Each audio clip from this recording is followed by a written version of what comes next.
बिल्कुल फील नहीं होगा होम सिक क्योंकि दुबई में भी मनाई जा रही है धूमधाम से दिवाली।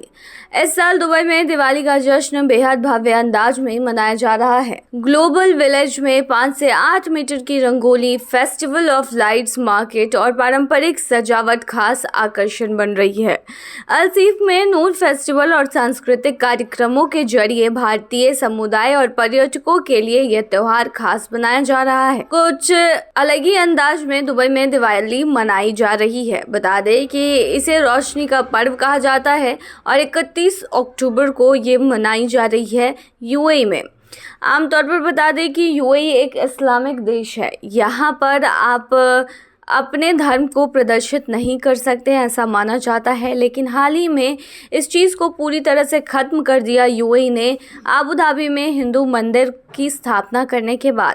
बता दें कि अबू धाबी में 14 फरवरी को हिंदू मंदिर का स्थापना किया गया, जिसके बाद से यह दर्शकों के लिए खुला हुआ है।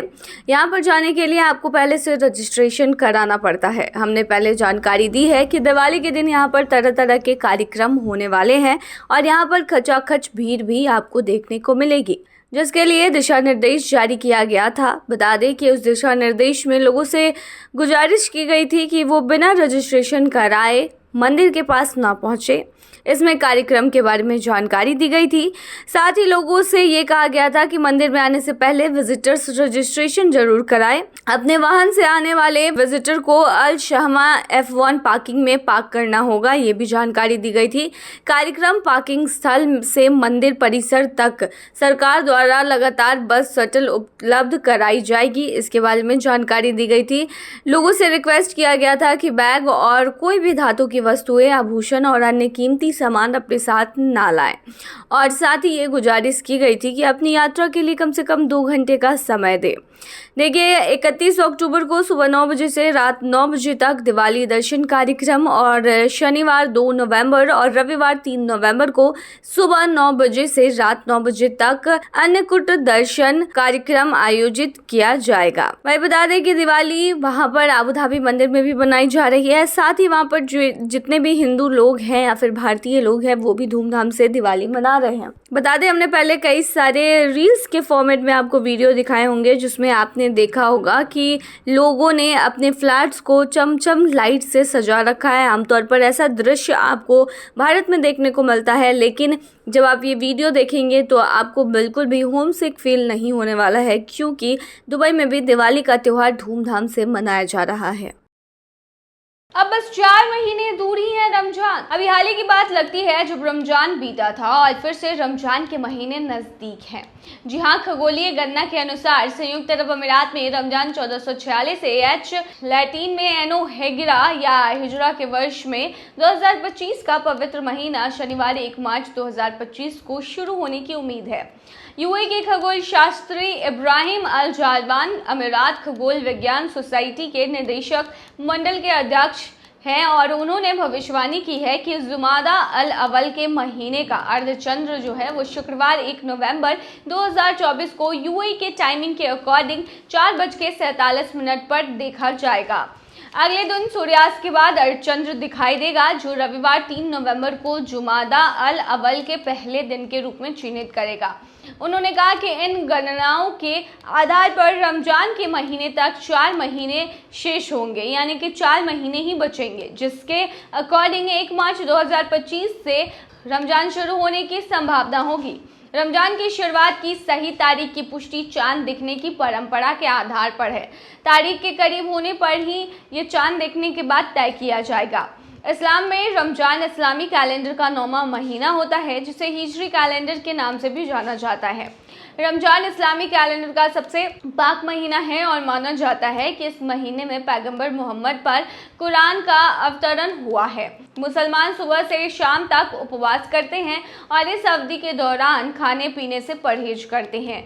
ईद मुस्लिम समुदाय का प्रमुख त्यौहार है। माना जाता है कि इसी खास दिन पैगंबर हजरत मोहम्मद ने बद्र के युद्ध में सफलता हासिल की थी। पैगंबर मोहम्मद के इसी जीत की खुशी में हर साल ईद मनाई जाती है। इतिहासकारों की माने तो पहली बार ईद 624 ईस्वी में मनाया गया था।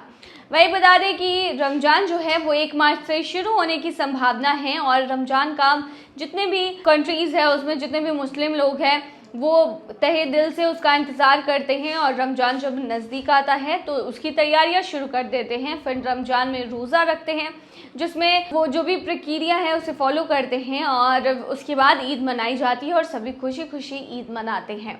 ये मुसलमानों के लिए बेहद ही पाक त्यौहार माना जाता है और काफ़ी ज़्यादा मुसलमान के दिल के करीब होता है।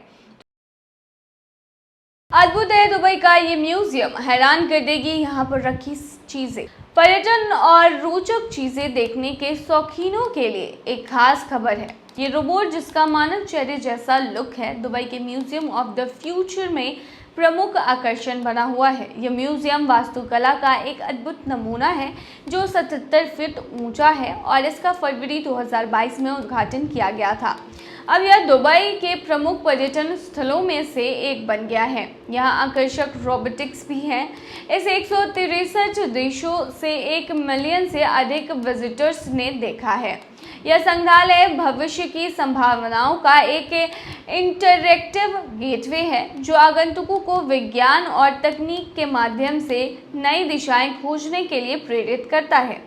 दुबई में एक प्रमुख और अवश्य देखने योग्य स्थान म्यूजियम ऑफ द फ्यूचर है जो नवाचार यानी इनोवेशन और प्रौद्योगिकी की उन्नति के लिए समर्पित अत्याधुनिक संस्थान है जो विज्ञान और प्रौद्योगिकी के भविष्य की झलक पेश करता है। इसकी आकर्षक वास्तुकला और इमोशन प्रदर्शनी इसे भविष्य को लेकर सोचने वाले और तकनीकी उत्साही लोगों के लिए एक अनिवार्य स्थल बनाता है। इस स्थान का मुख्य आकर्षण अमेका है, दुनिया का सबसे उन्नत मानव जैसा रोबोट जो मानव रोबोटिक्स तकनीक की अग्रिम सीमा का प्रतीक है। हालांकि इसके पास पूर्ण बातचीत की क्षमताएं नहीं हैं। अमेका फिर भी संवाद करने में सक्षम, मजाकिया और लगभग सार्थक संवाद करने में सक्षम है, यानी कि वो उतना ज़्यादा भी नहीं बोलता है लेकिन हंसी मजाक कर लेता है और थोड़ी बहुत बातचीत भी कर लेता है। यह मानव चेहरे वाला रोबोट दुबई के MOTF में अन्य आश्चर्यजनक विशेषताओं के बीच रखा हुआ है। यह स्ट्रक्चर एक शानदार स्पेक्टेकल है जो दुबई की अन्य गगनचुंबी इमारतों के बीच अलग दिखता है। इसका कुल क्षेत्रफल 30,000 वर्ग मीटर है और एक अग्रणी अशुद्धता के रूप में कार्य करता है।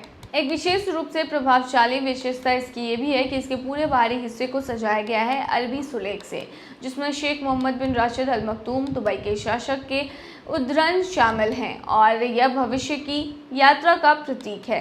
दुनिया के संग्रहालय आमतौर पर इतिहास का जश्न मनाते हैं। यह असाधारण संग्रहालय भविष्य पर केंद्रित है, यानी कि इसमें आपको आने वाले समय में भविष्य में क्या क्या यूएई में देखने को मिलेगा वो चीज़ें देखने को मिलती है। अमजद अल मंसूरी MOTF के उप कार्यकारी निदेशक बताते हैं कि संग्रहालय का उद्देश्य संभावनाओं की दुनिया में प्रवेश करने का एक द्वार बनना है। वे आगे बताते हैं कि विजिटर्स के लिए भविष्य अन्वेषण करने के लिए इंटरैक्टिव गेटवे के रूप में कार्य करता है और विभिन्न प्रौद्योगिकियों, चर्चाओं और प्रदर्शनों के माध्यम से उन्हें संलग्न अनुभव प्रदान करता है। ये बहुत ही रोचक है। आप वहाँ जाएंगे फिर आपको पता चलेगा। वहाँ तरह तरह के आपको रोबोट्स देखने को मिलते हैं और भी हाईटेक टेक्नोलॉजी देखने को मिलती है।